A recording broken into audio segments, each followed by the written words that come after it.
5, 4, 3, 2. Hola, bienvenidas, bienvenidos y bienvenides a un nuevo episodio de Filosofía. A todos, Rox. Yo soy Claudia Guerra. Y Roxana Rodríguez. Muchas gracias por acompañarnos en este nuevo episodio. Hoy vamos a hablar de Hannah Arendt, continuando con este ciclo que empezamos hace unas semanas sobre filosofías del siglo XX. Pero antes les quiero comentar que ya tenemos canal de YouTube. Ya nos pueden encontrar ahí como Filosofía a todo Rocks. También tenemos nuestras redes sociales, nuestro Instagram, nuestro TikTok, donde subimos el contenido que compartimos también por Spotify, donde empezamos este proyecto y ya tenemos 40 episodios ahí. Ahí pueden encontrar los episodios desde que empezamos en el 2021. Y bueno, ahí hemos estado compartiendo diferentes perspectivas sobre la filosofía en este interés por compartir, por aterrizar el pensamiento filosófico a la vida cotidiana. Y bueno, en esta idea de compartirlo, hoy vamos a tocar a Hannah Arendt. ¿Por qué vamos a hablar de Hannah Arendt, Rox? Un poco por lo que decías, siguiendo con un poco las filosofías del siglo XX, o sea, las filosofías del siglo XX, las escuelas de pensamiento del siglo XX, son muchas, muy variadas, diversas. Es imposible que nos dediquemos a todas, porque además yo no soy especialista en todas, soy especialista en algunas, entonces no puedo hablar tampoco de todas. Pero hablamos o comentamos las que por lo general son las que yo imparto en la universidad. Entonces, siguiendo con esta línea de las escuelas del siglo XX, que pueden regresarse a los últimos 5 episodios, empezamos con Husserl, Heidegger, Derrida, después seguimos con la escuela de Frankfurt, específicamente Adorno, Horkheimer.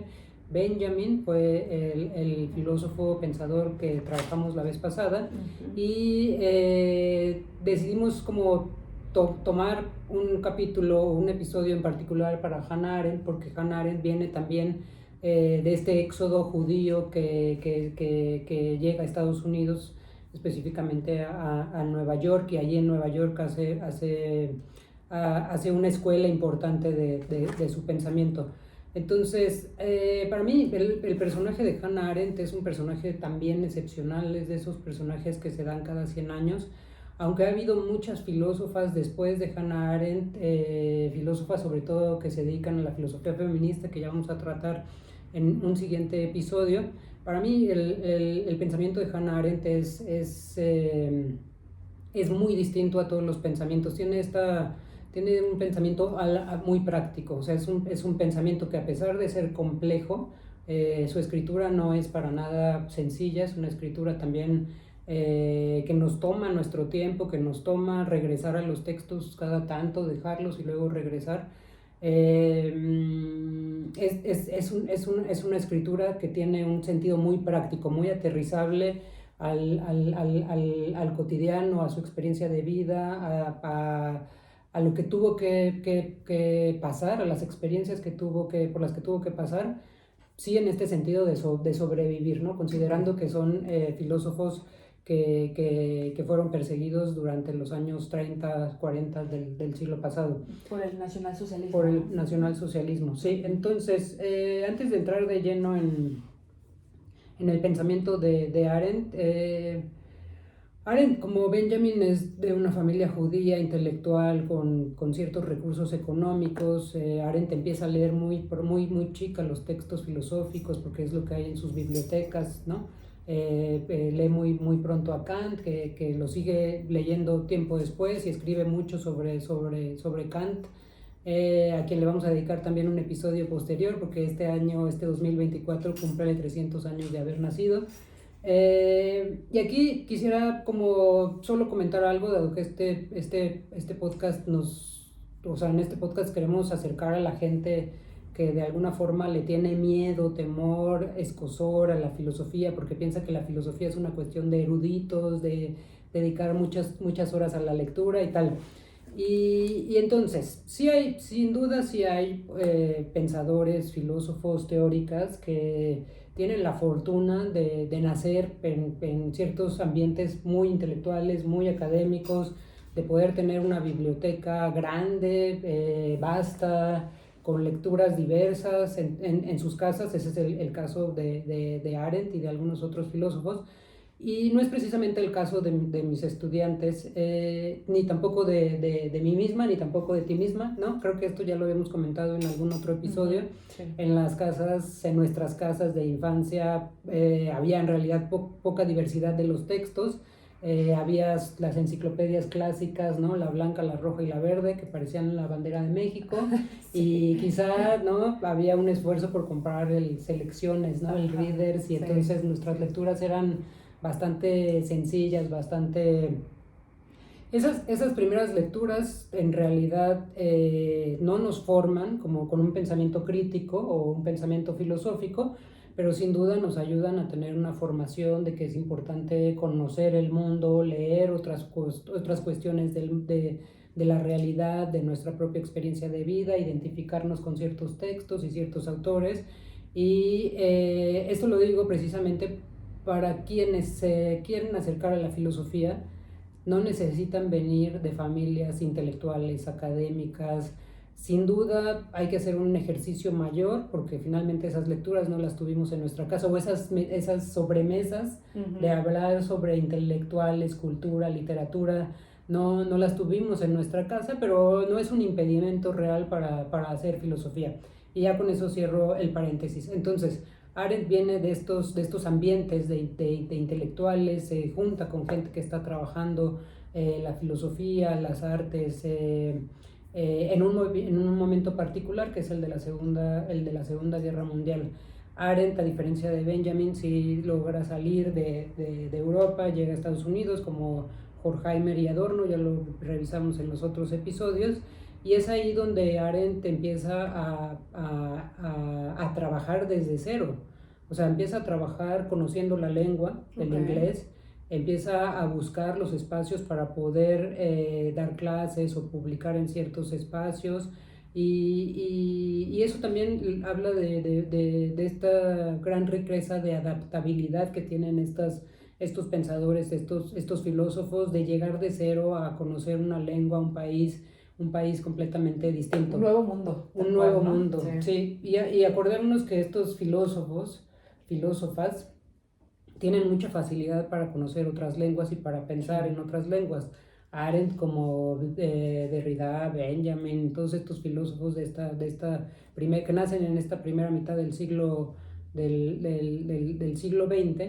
leen en latín, leen en griego clásico, que son lenguas muertas, pero que aún así siguen teniendo una vigencia importante para traducir etimológicamente ciertas concepciones de la Grecia clásica. Entonces Arendt perfectamente puede leer latín, griego, obviamente alemán, francés, y empieza a aprender el inglés estando en Estados Unidos.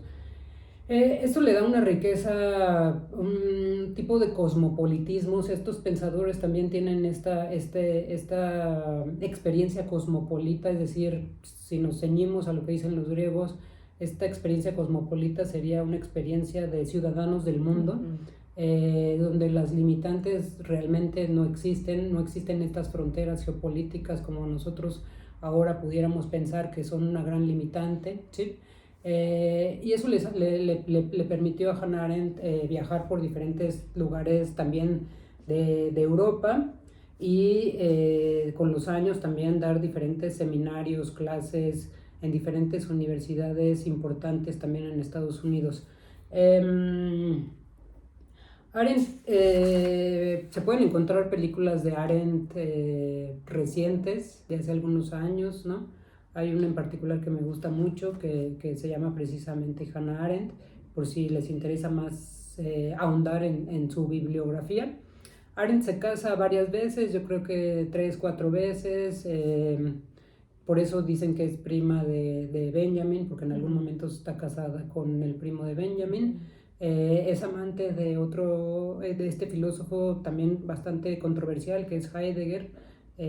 Arendt fue estudiante de Heidegger, y ahí es donde empiezan una relación afectiva, amorosa, que obviamente se acaba cuando Arendt tiene que salir de Europa, y un poco por lo que ya habíamos visto de Heidegger, que Heidegger no niega su adscripción al nacionalsocialismo durante un tiempo, y eso le cuesta a Heidegger un tipo de éxodo distinto, un tipo de autoexilio distinto después de haber participado como rector en una de las universidades alemanas mientras estaba el nacionalsocialismo. Entonces la relación de Arendt y Heidegger se enfría.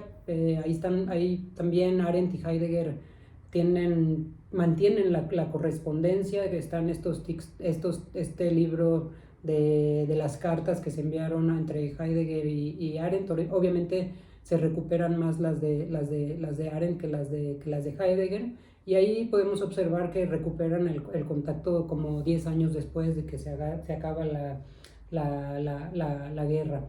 Entonces también es interesante revisar como estos textos epistolares entre los filósofos, una tradición que desafortunadamente se perdió con el internet, con el mail, con la virtualidad, pero creo que es bien importante también echarse un clavado a esas cartas, a esos textos que se escriben, digamos, en una intimidad, en un tono mucho más personal.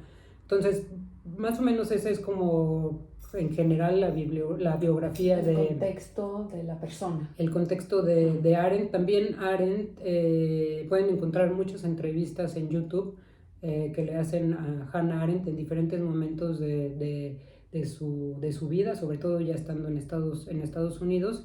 Y entonces es una pensadora para mí muy completa, muy clara, muy visionaria, con un pensamiento muy afilado, y como lo decía al principio, un pensamiento a la vez práctico, aterrizado a su realidad, a su contexto, a lo que le tocó vivir como una filósofa del éxodo judío que llega a Estados Unidos. ¿Por qué se conoce a Arendt? Arendt se conoce porque el New York Times le pide que vaya a cubrir el juicio de Eichmann. Y es un juicio que obviamente le interesa cubrir a Arendt con una mirada crítica, también socioantropológica. Y no solo escribe una nota para el New York Times, sino que escribe todo un libro sobre el juicio de Eichmann, describiendo el personaje que era Eichmann, describiendo cómo participan los diferentes actores de la Segunda Guerra Mundial. Acuérdense que Eichmann es un oficial del nacionalsocialismo, es el oficial que se encargaba de la solución final, ¿no? Él decía que de los trenes, ¿no? Que él se encargaba de la administración de los trenes, pero que eran los trenes que llevaban a los judíos a los campos de exterminio. Entonces, en estar presente, o el hecho de estar presente en este juicio de Eichmann que se hace en Israel, que además es controversial cómo llega Eichmann a Israel, porque Eichmann se exilió, como muchos de los oficiales del nacionalsocialismo se exiliaron en América, específicamente en Argentina, y algunos más en Brasil. Entonces es interesante cómo el gobierno israelí digamos que rapta a Eichmann en Argentina y lo llevan a Israel para que ahí se haga el juicio, uno de los juicios sin duda más mediáticos, más importantes de lo que fue el genocidio judío. Entonces, estando Arendt presente en este juicio que se le hace a Eichmann, pues describe al personaje, describe el contexto, describe la situación de cómo hay un crecimiento del sionismo, y cómo ella también toma postura política, como tiene que ser desde mi perspectiva la filosofía. La filosofía no es solo pensar en abstracto, sino es también tomar postura con respecto a los eventos que estamos analizando. Arendt toma postura política y dice que ella no está a favor del sionismo que está creciendo en Israel, el mismo sionismo que vemos ahora desde el 7 de octubre, en este ataque voraz, feroz que está haciendo Israel con Palestina. Entonces, en ese texto que es sociológicamente interesante, antropológicamente interesante leerlo con esa mirada crítica, Arendt desarrolla una idea que la va a ser bastante conocida, que es esta idea de la banalidad del mal, que me parece que es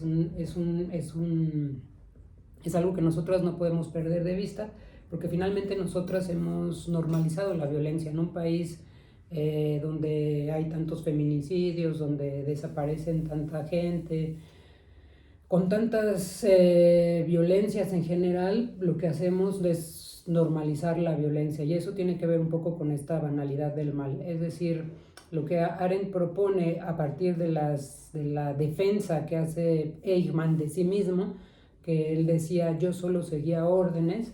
Arendt dice el yo solo seguir órdenes da pie a la banalidad del mal, porque entonces seguir órdenes implica no cuestionar al régimen, no cuestionar mi propio trabajo, y por lo tanto no hacerme responsable de la participación que yo tengo en ciertas dinámicas sociales, políticas, que se dan justamente en la Segunda Guerra Mundial, pero que se dan igualmente en nuestro tiempo presente. Justamente eso te quería preguntar, Rox. ¿Cómo aplicaríamos hoy este concepto de la banalidad del mal? ¿Cómo lo aplicaríamos en nuestro cotidiano, en nuestro día a día? Pues es eso, cuando normalizamos la violencia, es decir, cuando... ¿Y exclusivamente la violencia? ¿O también cuando no tomamos ignoramos postura política frente a ciertos sucesos, cuando no estamos abiertos al disenso, pues, es decir, a no estar de acuerdo con las otras personas? O cuando no estamos abiertos justamente a las ideas diferentes, opuestas, ¿no? Sí. A esta idea de que si no estás conmigo, estás contra mí, ¿no? Sí. Entonces, ahí es caer en esto, en la banalidad del mal. Sí, cuando no hay un cuestionamiento de mi actuar político, de mi actuar como ciudadano, y cuando de alguna forma decimos, pues es que a mí me decían que esto es lo que tenía que hacer, sin cuestionarlo, que es un pensamiento muy de la milicia, del sistema castrense. O sea, claro, los soldados están educados a no cuestionar las órdenes de su superior. Pero bueno, eso es en un sistema castrense donde la gente vive encerrada, no tiene realmente contacto con la sociedad, con la ciudadanía.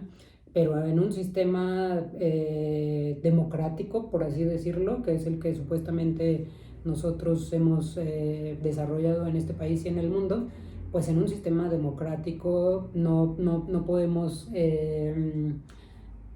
decir que no tenemos por qué cuestionar al sistema o a los participantes dentro del sistema, o nuestra propia participación dentro del sistema. Entonces eso sería un poco la banalidad del mal, es decir, también como burlarnos de las personas que hacen bullying, o burlarnos...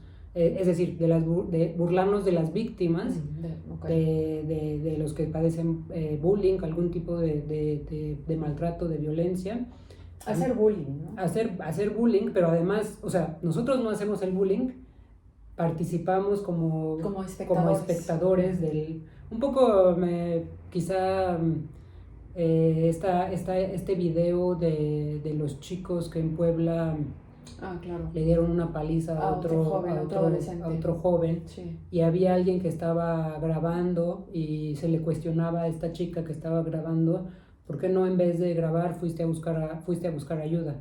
Entonces ahí entraría esta banalidad del mal. O sea, estamos tan acostumbrados, tenemos tan normalizada la violencia que no nos da el pensamiento como para decir, no, esto no es correcto, Claro. hay que parar esto, porque esto tiene otras connotaciones. O sea, esto es fomentar de alguna forma el odio porque eres diferente, el odio porque tienes una orientación sexual diferente, una religión diferente, y eso lo vemos cada día en este siglo. Desde que empezó el siglo, lo que hemos visto es una mayor crecimiento, un mayor exacerbación, Sí, sí, sí. exacerbación Sí, del odio, Sí. a lo diferente. Y eso es súper, súper peligroso, y eso es justamente lo que trabaja Arendt. Una gran polarización, ¿no? Sí. Es observado, ¿no? Sí. Extremismos también, Sí. los conservadurismos, ¿no? Sí. Las ultraderechas, ¿no? Sí. Cómo están emergiendo, ¿no? Sí. De nuevo. Sí. O más bien nunca se han ido, ¿no?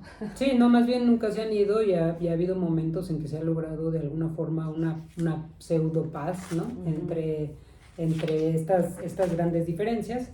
Entonces, Arendt da cuenta de eso, tiene otros textos que habla sobre los sistemas totalitarismos, estos sistemas que son bastante fundamentalistas, habla también sobre la condición humana, también tiene un texto que habla sobre la violencia, igual que Benjamin, que tiene un texto, este texto que decíamos la vez pasada, que hace un cuestionamiento sobre la violencia. Arendt también tiene un texto sobre la violencia, tiene muchos textos donde trabaja a Kant, a los griegos.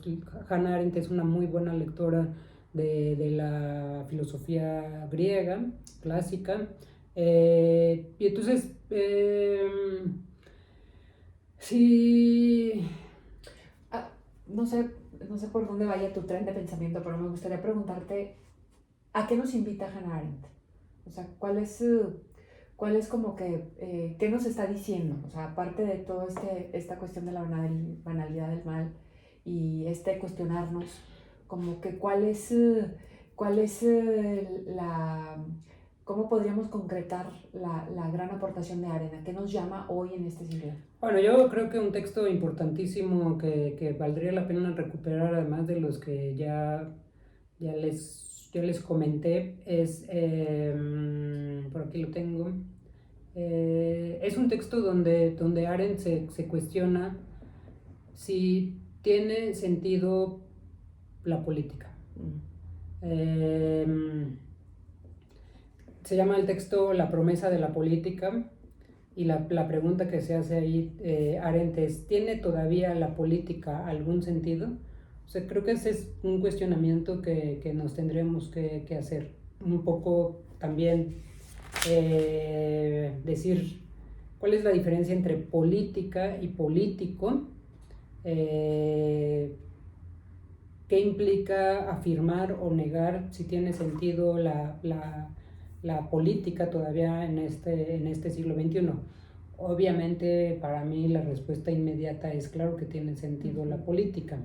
Lo que tenemos que considerar es qué tipo de política y cuál es la diferencia con lo político. Aquí sí es una nimiedad, pero es importante hacer esa distinción. Entonces, para Arendt, la política tiene que ver con un pensamiento y una acción. Si no hay un pensamiento y una acción, no estamos hablando de política. O sea, la política difiere quizá de lo político en el sentido de lo político es lo que nosotros vemos en los partidos políticos, lo que nosotros vemos en la gobernanza o en la gobernabilidad del país, en la toma de decisiones que hacen estos personajes que se llaman a sí mismos políticos, que toman decisiones por la ciudadanía. Entonces, diferenciando esto, la política es hacer teoría política, es tener un pensamiento político, pero es también tener una acción política que repercuta en un cambio de nuestro estilo de vida, de nuestro bienestar, de nuestro estar en el mundo. Es decir, Arendt dice: todas somos políticos, todas. Nuestro estar en el mundo siempre es político. Pero es una política que no se queda en un pensamiento, en proponer solamente una teoría, sino que es una política que nos lleva a otros escenarios. Y entonces ahí yo creo que valdría la pena que cada quien se hiciera como esa pregunta. Hacernos esas preguntas ya nos hace estar haciendo filosofía. O sea, tiene sobre todo ahora que vienen las elecciones de este año, en el país y en diferentes lugares del mundo, Pues creo que vale la pena hacernos esa pregunta. ¿Todavía tiene sentido la política para mí? ¿Y qué sentido le doy a ese quehacer del ser político? ¿Sí? Yo me quedaría con eso, con Arendt. Obviamente los textos son muchísimo más generosos de la presentación que estoy haciendo en este momento de Arendt. Y digo que me quedaría en este punto con Arendt, porque a partir de Arendt nos interesa pasar a otro momento, que es la filosofía feminista. Arendt sí fue como una precursora, ¿no? De esta filosofía feminista, ¿no? No. Arendt como tal no es el arquetipo de una filósofa feminista. Eso no significa que Arendt no tenga prácticas feministas, y aquí sí me interesa como separar estos dos momentos. Hacer teoría, porque Arendt hace teoría política, no hace teoría feminista. Hace teoría política porque ella está más ocupada en pensar la condición humana en general, no con un sistema sexogenérico. Claro. No la condición humana exclusivamente de las mujeres, no la condición humana de los hombres, no la condición humana de los judíos. Filosofía política. Ella hace filosofía política y hace teoría política. Entonces, en ese sentido, Arendt como tal no podríamos encajarla en una filósofa feminista. Que aparte Arendt es inclasificable en ese sentido, ¿no? Es tan universal, ¿no?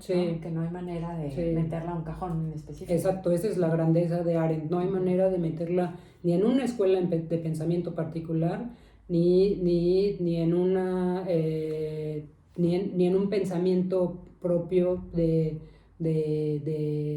algo en particular. Entonces esa es la grandeza de Arendt, y en ese sentido Arendt como tal no es una teórica del feminismo, tiene prácticas feministas porque es una persona muy libre, o sea, su pensamiento es completamente libre, no está adscrito a una universidad, no está adscrito a una lengua.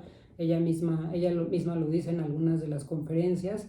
Mi lengua materna ya no es mi lengua, me la quitaron cuando me quitaron la posibilidad cuando me dieron la posibilidad del exilio, y por lo tanto Arendt como tal no es una pensadora feminista, pero hay muchos feminismos que recuperan el trabajo de Arendt, y esto me parece importante mencionarlo porque no todas las pensadoras o las que nos dedicamos a hacer filosofía, no todas somos feministas, y me incluyo, pero sí tenemos prácticas feministas. Entonces, de esto es lo que me interesaría que trabajáramos el siguiente episodio, de la filosofía feminista y cuál es la diferencia entre tener prácticas feministas y hacer teoría feminista. Y para eso me parece que es bien importante recuperar a Arendt, porque Arendt tiene esta mirada práctica de la filosofía, aterrizable de la filosofía, conceptualmente propicia para ser un eslabón entre las escuelas de pensamiento del siglo XX, un eslabón tanto para la teoría política, que vendrá después con otros autores, como para el feminismo. Perfecto, pues creo yo que con eso ya damos por cerrado este capítulo, concluyendo que Arendt nos invita a un pensamiento libre, nos invita a cuestionarnos, autónomo, a cuestionarnos el seguir órdenes, y nos invita a repensar en la condición humana, ¿no? Y a que la política tiene que ver con pensamiento y acción, no solo con pensamiento o no solo con ciertos activismos. Perfecto, con eso cerramos este capítulo. Los invitamos a seguirnos en nuestras redes sociales. Nuestro correo es filosofia@todorocks, todo seguido, pegado en minúsculas, @gmail.com. Muchísimas gracias.